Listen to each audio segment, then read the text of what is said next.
அன்பின் நேச உறவுகளுக்கு இனிதான காலை உற்சாக வணக்கம்.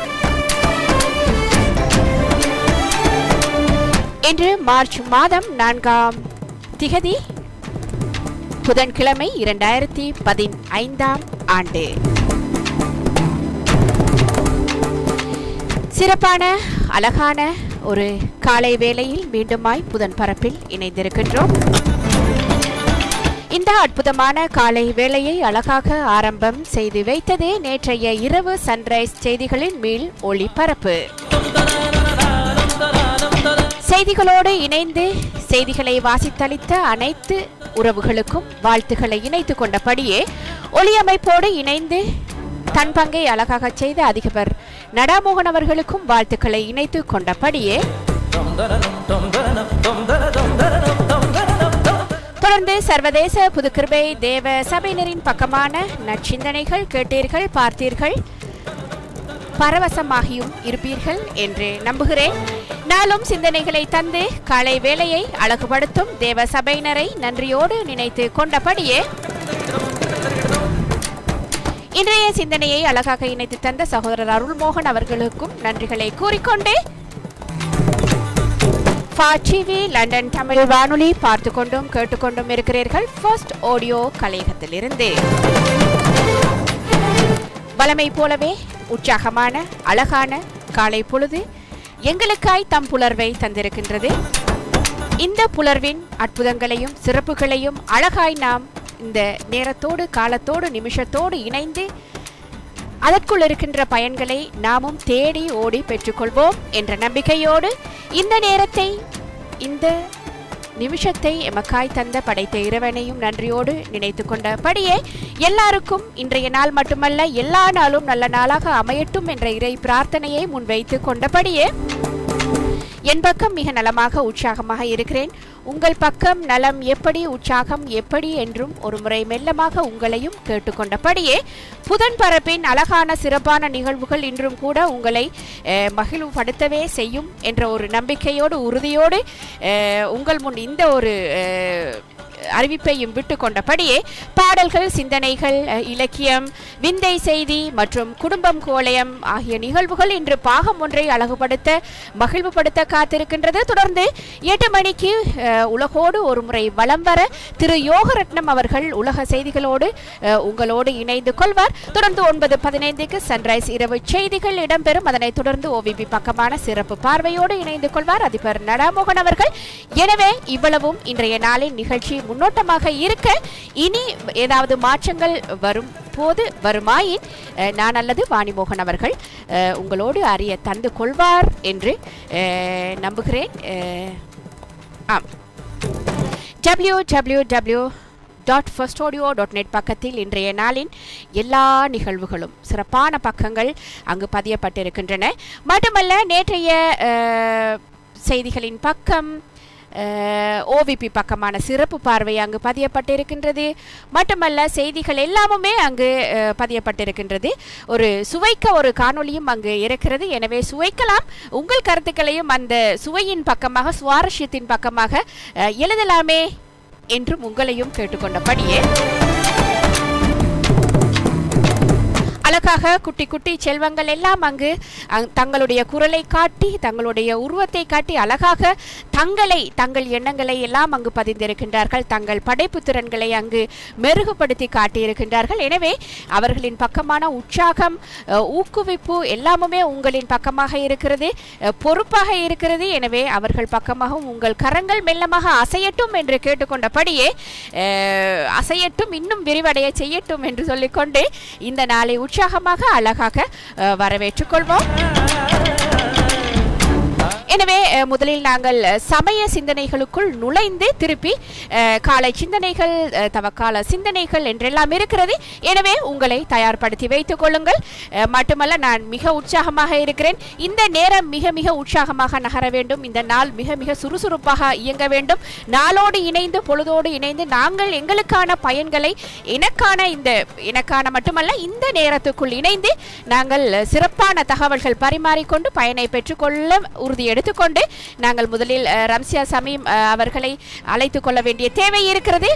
எனவே அவரின் சிந்தனையோடு இந்த நாள் ஆரம்பமாகிறது. அடுத்தடுத்த சிந்தனைகள், தவக்கால சிந்தனைகள் தர இருக்கின்ற உறவுகள் உங்களை தயார்படுத்தி வைத்துக் கொள்ளுங்கள்.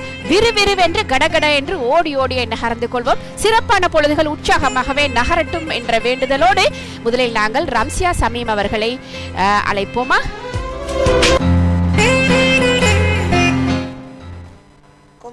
சாந்தியும் சமாதானமும் உண்டாக எல்லாம் வல்ல இறைவனை வேண்டிக் கொள்கின்றேன். ரம்சியா சமீம். சமய சிந்தனை. தீவிரவாதம் முஸ்லிம்களின் தனி உடைமையா? இஸ்லாம் ஏன் பயங்கரவாதத்தோடு முடிச்சு போடப்படுகின்றது? இஸ்லாம் என்றால் அமைதி என்று பொருள். இறைவனுக்கு கீழ்ப்படிவதோடு பூமியில் நன்மைகளை ஏவுதலும் தீமைகளை தடுத்தலும் இம்மார்க்கத்தை ஏற்றோருக்கு கடமையாக வலியுறுத்துகின்றது இஸ்லாம். அப்போதுதான் பூமியில் தர்மத்தை நிலைநாட்ட முடியும். தர்மத்தை நிலைநாட்டும் பணியில் நல்லோர்கள் ஈடுபடும் போது அது அதர்மத்தை முதலீடாக வைத்து மக்களை ஏய்த்து பிழைக்கும் தீயோரால் முழு மூச்சாக எதிர்க்கப்படும் என்பதை நாம் அறிவோம்.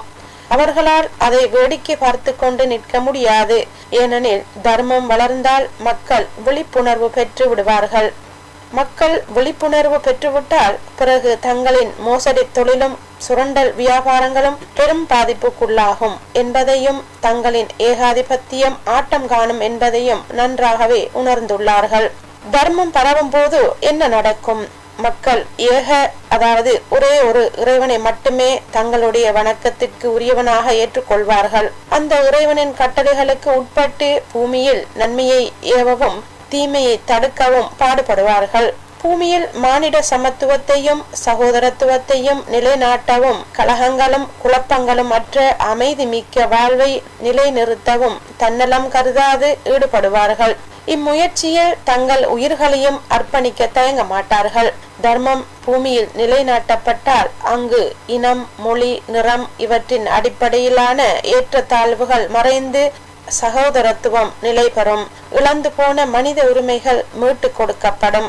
கொலை, கொள்ளை, திருட்டு, மோசடி, லஞ்சம், ஊழல், பதுக்கல், கலப்படம் போன்றவை ஒழியும். இவற்றை அடிப்படையாக கொண்டு இனி யாரும் பிழைப்பு நடத்த முடியாது. மது, போதை, விபச்சாரம், பெண்ணடிமைத்தனம் போன்றவை ஒழியும். ஒழுக்கம் நிறைந்த குடும்ப வாழ்வும் ஆரோக்கியமான மற்றும் அமைதியான சமூக வாழ்வு முறையும் உருவாகும். கடவுளின் பெயரால் பாமரர்களை சுரண்டும் இடைத்தரகர்கள் ஒளிவார்கள். செலவற்ற எளிமையான இறை வழிபாட்டு முறை அமுலுக்கு வரும். மூட நம்பிக்கைகள் முற்றிலும் ஒளியும். இடைத்தரகர்களும் நாடாள்வோரும் இணைந்து கடவுளின் பெயராலோ அல்லது மூட நம்பிக்கைகளின் பெயராலோ மக்களை கொள்ளையடிப்பதும் நாட்டு வளங்களை அபகரிப்பதும் வீண் விரயம் செய்வதும் நிற்கும். அவை ஆக்கப்பூர்வமான வழிகளில் செலவிடப்படும். வல்லரசு நாடுகள் தங்கள் இராணுவ வல்லமையை காட்டி நலிந்த நாடுகளின் வளங்களை கொள்ளையடித்து அவர்களை அடிமைகளாக நடத்தும் கொடுமை முற்றுப்பெறும். இன்னும் அணு ஆயுதம், அறிவியல், ஊடகங்கள் இவற்றின் மேன்மையை பயன்படுத்தி நலிந்த நாடுகளுக்கிடையே போர் மூட்டுவதும் உலகின் இயற்கை வளங்களில் நஞ்சூட்டி கொள்ளைகள் அடிப்பதும் இன்னும் இது போன்ற பல கொடுமைகள் முடிவுக்கு வரும். இப்போது நீங்களே கூறுங்கள், முஹம்மது நபியை ஏன் எதிர்க்கின்றார்கள்? அல் குர்ஆனை ஏன் எரிக்கின்றார்கள்? இப்போது புரிந்து கொள்வீர்கள். அற்புதமான அறிவுபூர்வமான போதனைகள் வாழ்க்கையின் வழிகாட்டி கயவர்களுக்கு எதிராக உள்ளது. அன்பான உறவுகளே, நீங்கள் ஒரு முறை அல் குர்ஆனை படித்து பாருங்கள். ஏன் உலகமே எதிர்க்கின்றது என்பது புரியும். தர்மத்தை நிலைநாட்ட யாரேனும் பாடுபட்டால் அதை கொடுங்கோளர்களால் பொறுத்து கொள்ள முடியுமா? அவர்கள் என்ன செய்வார்கள்? அவர்கள் இதை முழு மூச்சாக எதிர்ப்பார்கள். எப்படியெல்லாம் முடியுமோ அனைத்து வழிகளையும் தந்திரங்களையும் உபயோகித்து தர்மம் வளர்வதை முடக்கி போடும் முயற்சியில் ஈடுபடுவார்கள். அதுதான் இன்று நடந்து கொண்டிருக்கின்றது. ஆயுதங்களை உலக சந்தையில் விற்பனை செய்ய வேண்டும் என்பதற்காக சிறு சிறு நாடுகளுக்கு இடையே பகைமையை மூட்டி ஒருவருக்கொருவர் அடித்து கொள்ள வைப்பார்கள். அல்லது நாடுகளுக்குள்ளேயே சிறு சிறு குழுக்களை தூண்டி அவர்களுக்கு எதிராக கிளர்ச்சி செய்ய தூண்டுவார்கள். ஆயிரக்கணக்கில் அல்லது இலட்சக்கணக்கில் மனித உயிர்கள் மாய்வது இவர்களுக்கு ஒரு பொருட்டல்ல. தங்கள் வருமானமும் ஆதிக்கமும் தடைபெறக்கூடாது. இது ஒன்றுதான் இவர்களின் இலட்சியம். இந்த இலட்சியத்தை அடைவதற்காக ஒரு புறம் இராணுவ அடக்குமுறைகளையும் மறுபுறம் தங்கள் கைவசம் உள்ள ஊடகங்களையும் தந்திரமான முறையில் கையாளுகின்றார்கள். இவர்களின் கைப்பாவை அரசுகளுக்கு எதிராக மனித உரிமைகள் கோரி புரட்சி செய்பவர்கள் உலகிற்கு முன் தீவிரவாதிகளாகவும் பயங்கரவாதிகளாகவும் சித்தரிக்கப்படுகின்றார்கள்.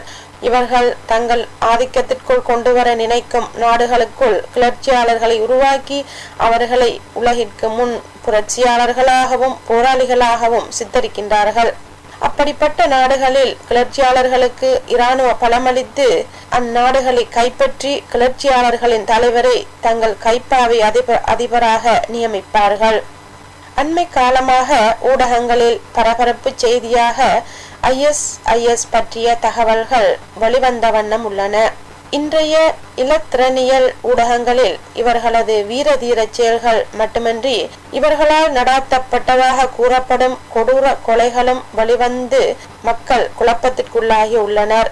சிலர் இவர்களை நபி அவர்களால் ஏற்கனவே முன்னறிவிப்பு செய்யப்பட்ட அமைப்பாக பார்க்கின்றனர். மற்றும் சிலர் இஸ்லாத்தின் எதிரிகளால் வழிநடாத்தப்படும் இஸ்லாத்திற்கு எதிரான சிந்தனை போக்குள்ள அமைப்பாக பார்க்கின்றனர். ஈராக், சிரியாவில் ஆதிக்கம் செலுத்தி வரும் ISIS அமைப்பானது முழு உலகிற்கும் இஸ்லாம் பற்றியதொரு தப்பான எண்ணத்தை விதைக்கும் வகையில் செயற்படுகின்றது. இஸ்லாத்தின் அடிப்படையே தகர்க்கும் வகையில் இயங்கும் இந்த அமைப்பு எவ்வகையிலும் இஸ்லாமிய அமைப்பாக அங்கீகரிக்கப்பட மாட்டாது. இன்று அவர்கள் புரியும் அட்டூழியங்கள் காரணமாக இஸ்லாம் பற்றிய பிழையானதொரு சித்தரிப்பு நாளைய சரித்திரத்தில் தடம் பதிக்கப்படுகின்றது. அது இஸ்லாத்திற்கும் அதன் தாற்பயங்களுக்கும் இழுக்கு ஏற்படுத்தும் ஓர் அமைப்பாகும். இவர்களின் ஈவிரக்கமற்ற அட்டூழியங்களானது அந்நிய மதத்தினர் இஸ்லாம் மீது கொண்டுள்ள நல்லெண்ணம் அழிந்து முஸ்லிம்கள் என்றாலே இரத்த வெறியர்கள் என்ற நிலைப்பாட்டை அவர்களது அண்மை கால செயற்பாடுகள் ஏற்படுத்தி நிற்கின்றன. இவர்களை பொறுத்தவரையில் தவறான கோணத்தில் யாரோ சிலரால் வழிநடாத்தப்படுகின்றனர். அது யாராக இருக்க முடியும் என்ற ஐயம் பரவலாக உள்ளது. நல்ல உள்ளமும் ஈமானும் உள்ள பலரும் இதன்பால் கவரப்பட்டிருக்கலாம். ஆனால் இவர்கள் தவறான இலக்கை நோக்கி இஸ்லாமிய எதிரிகளால் வழிநடாத்தப்படுகின்றனர் என்பதில் எவ்வித ஐயமும் இல்லை. இறுதியாக என் மனதை தொட்ட சில வரிகள். ISIS போராளி ஒருவனால் கத்தோலிக்க தம்பதியினர் பயணித்த காரொன்று தடுத்து நிறுத்தப்பட்டு நீங்கள் முஸ்லிமா இல்லையா என்று கேட்கப்படுகின்றது. கத்தோலிக்க ஆண் ஆம் நான் முஸ்லிம் என்கின்றார். அந்த உறுப்பினர் சரி அப்படியென்றால் நீ முஸ்லிமாக இருந்தால் அல் குர்ஆனில் வருகின்ற ஒரு வசனத்தை ஓதிக்காட்டு பார்க்கலாம் என்று கூறினான். அதற்கு கத்தோலிக்கர் பைபிளில் வருகின்ற ஓர் பகுதியை ஓதி காட்டுகின்றார். போராளி சரி சரி நீங்கள் இருவரும் போகலாம் என்றான்.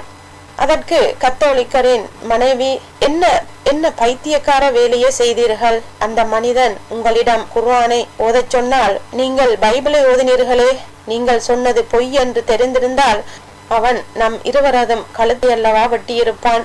கார் கொஞ்ச தூரம் சென்ற பின்னர் அதனை நிறுத்திய கணவன் மனைவியிடம் சொன்னார், கலவரப்படாமல் இரு. எனக்கு நன்றாக தெரியும் அவனுக்கு குர்ஆனை பற்றி தெரியாதென்பது. அவனுக்கு குர்ஆனை பற்றி தெரிந்திருந்தால் ஒரு நாளும் அவன் அப்பாவி மனிதர்களை கொல்ல மாட்டான். நன்றி. ரம்சியா சமீம்.